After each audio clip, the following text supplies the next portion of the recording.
Hello, everybody. How are you today? I'm so happy to be here. Happy Mother's Day to everybody. Okay, so I want to talk to you today about life coaching. So, I am a life coach, and many people ask me, what is a life coach? Are you a therapist or a counselor? No, we are not. A life coach is a person who has been trained. Certified life coaches go through training on how to develop a relationship with a client or coachee to guide them and help them bring forth within themselves their highest potential. The difference between a psychiatrist, psychologist, a therapist, counselor is they function basically looking at the past, the causes for where you are today. Whereas life coaching, we focus on the future. Of course, we discuss the past and where you are today, actually, this moment, and into the future, okay? Because life coaching is designed to help you achieve your goals, to help you make changes in the here and now, regardless of what happened in the past. And life coaches do not prescribe drugs or therapy or do medical exams or anything like that. But what we do is we ask questions, okay? And the questions that we ask are designed to help you bring forth from within yourself a level of curiosity that maybe was dormant before, or maybe was not completely activated, so to speak. So I experienced this because I also have a coach. As a life coach, I have a coach, so I'm a coachee as well. My coach, when I was meeting with her a few years ago, would ask me questions that nobody had ever asked me before. It really made me ponder, my goodness, how can I answer that question? I've never been asked that before.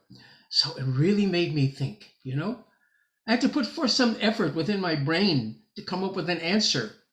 And this effort to come up with an answer gave birth to curiosity. Why don't I have an answer? Well, let's see. Could it be this? Could it be that? Could it be this? So in my mind, I start to explore. I start to, experiment. It was this? No, it wasn't that. Was it this? No, it wasn't that.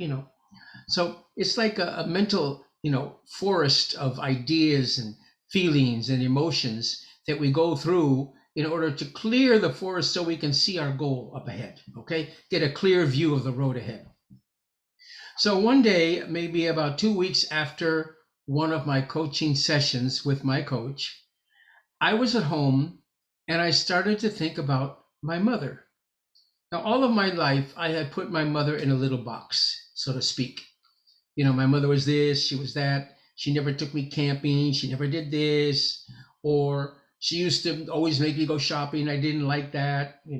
So I kind of labeled her or categorized her, and that stopped me from seeing the full, complete picture of my mother. So, for more than 50 years, I took my mother for granted, but I didn't realize that until this moment when I jumped out of myself and looked at life from her point of view. When I realized what it was like when she was a little girl living in New York, the kind of environment she was brought up in, the strict father that she had, and what she was used to, and what she was taught as right and wrong, years before I was even born. That's why she acted the way she acted.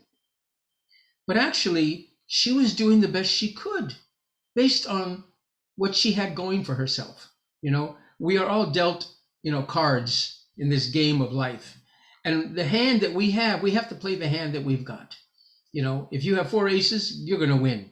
If you don't have anything, you're going to lose, okay? But you can work it out, you can trade, you can learn, you can develop skills, okay? So it's more than just a game. But the point is, every human being has their own background, their childhood, their DNA, personality, and that's the way they have been developed as a human being.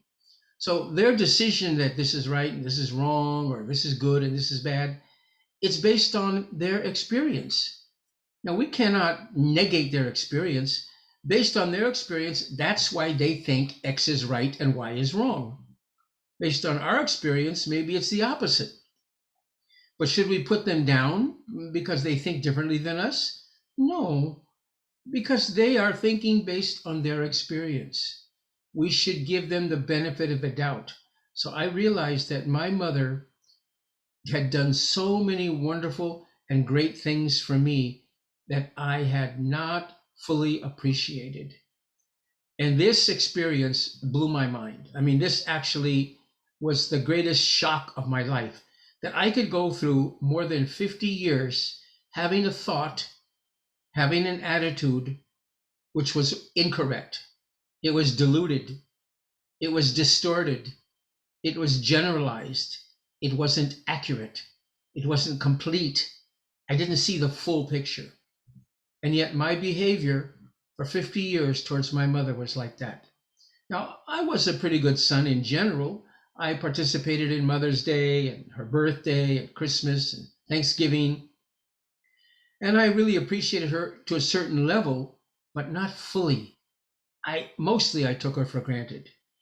And then when I realized that I was like that, I was shocked. I thought I was a, educated person. I thought I was well-rounded and open-minded. No, I was very self-centered. I was arrogant. I was selfish. I didn't see the full picture. And then I realized if I could be like this towards my mother, the person closest to me my whole life, maybe I was like that to other people also. Maybe I took other people for granted and didn't demonstrate my complete appreciation for all the things they had done for me, which is true. I didn't demonstrate my appreciation. And this really, really caused me to change my attitude towards myself and other people. Because the bottom line is, first, I regretted that I was like that. And I felt bad. However, I didn't punish myself because I didn't know any better.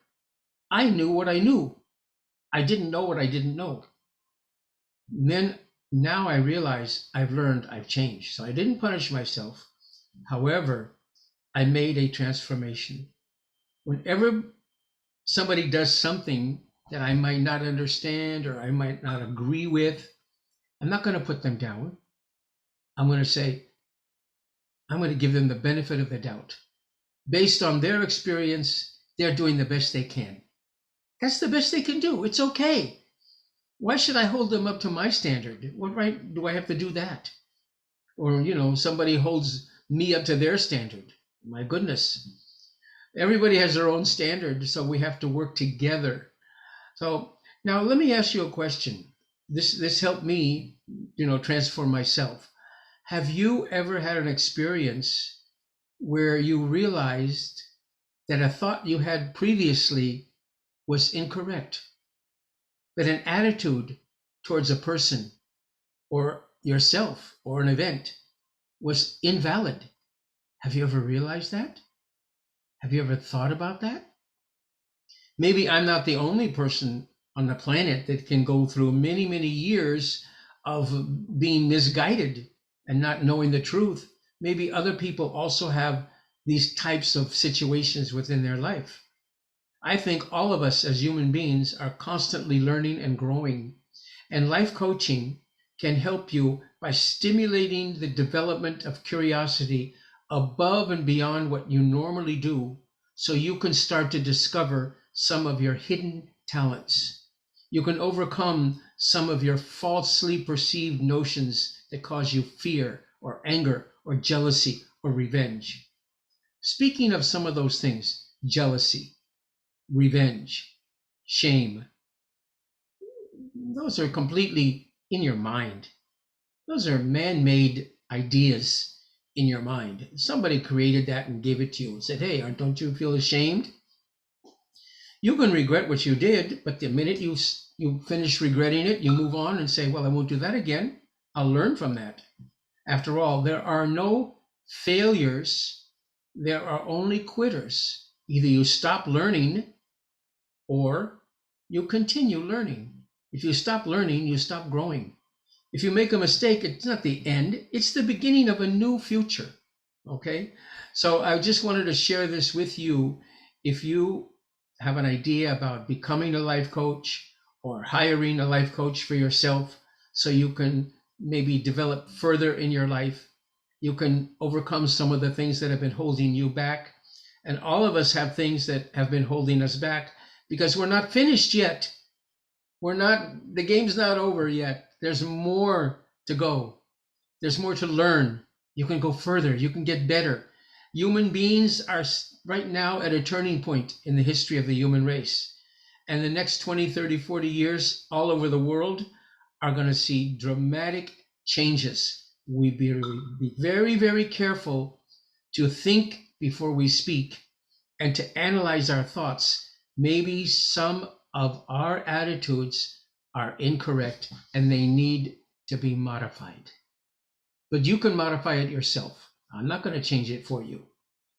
Through asking questions and through becoming curious, you can decide for yourself whether it's harmful or whether it's helpful. And then you choose what you like. So if you choose to move ahead, that's great. If you choose to stay there where you are, that's also great. No problem at all. Okay? We love you no matter what. By the way, again, I want to wish you a very, very happy Mother's Day. Today is Mother's Day 2021 in America. In other countries, Mother's Day was yesterday. I guess in some countries, Mother's Day will be tomorrow. Okay, so anyway, I want to thank you for listening. Have a great day and talk to you soon. Bye-bye. So long.